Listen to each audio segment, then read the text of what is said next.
a group called the Deutsche Afrika Corps, the German Africa Corps, to try and upgrade obeying orders was to invade Egypt himself. It's mounting that 2-pounder that you saw displayed, 40mm.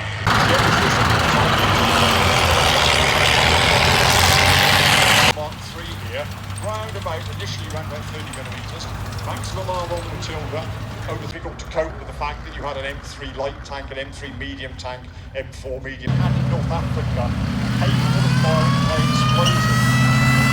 Matilda here only fires 7 shots than British tanks. British tanks took a lot of tinkering with. At the end of the day, your poor old driver was up there cleaning point. The 6-pounder fire. Yes, okay, well done. Hero almost, the other people, and almost even for the 8th Army, he was known as the reconnaissance, ambush, desperate, but you can see fully behind it, this is the 6-pounder.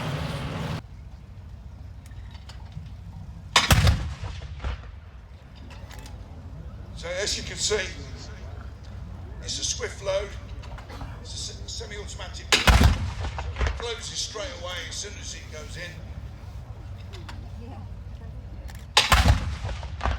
Now, like any gun, at the time it was on the end because the trunnions were designed for the 25-pounder, so to get the balance right, they had to put a counterbalance up by the muzzle brake.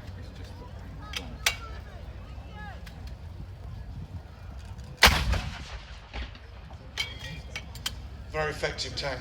While I say that the Pheasant was brought out purely to take on the Tiger, the first Tiger was actually taken out by a 6-pounder. So it's certainly loud here. From air attack.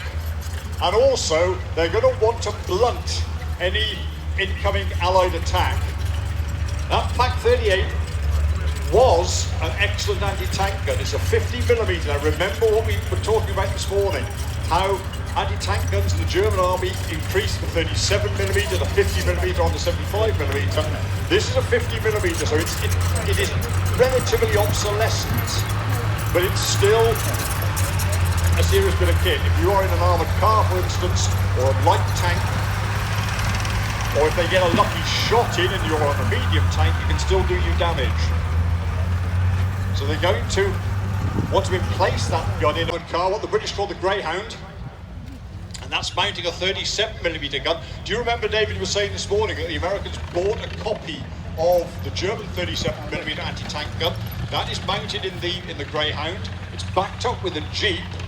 And this is becoming a bit of a dogfight. The chap has been immobilised, but we have American infantry coming into the field, and we also have a long-barrelled or the British Piat. He's fine, and I do believe he's got a hit in on the chap. The Panzer Grenadiers are deploying an MG-42. A heavy machine gun that can let rip and get over 1,000 rounds a minute.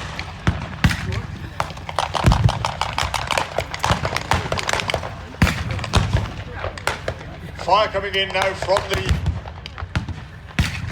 American artillery and mortar, rendering to the GIs are no more than.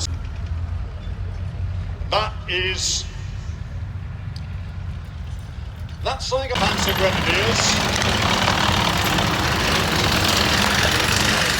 Not perhaps the ideal weapon to deal with in this circumstance. It is mounting a 50 caliber machine gun up there, as you can see on the turret, the old M2 Mardouse.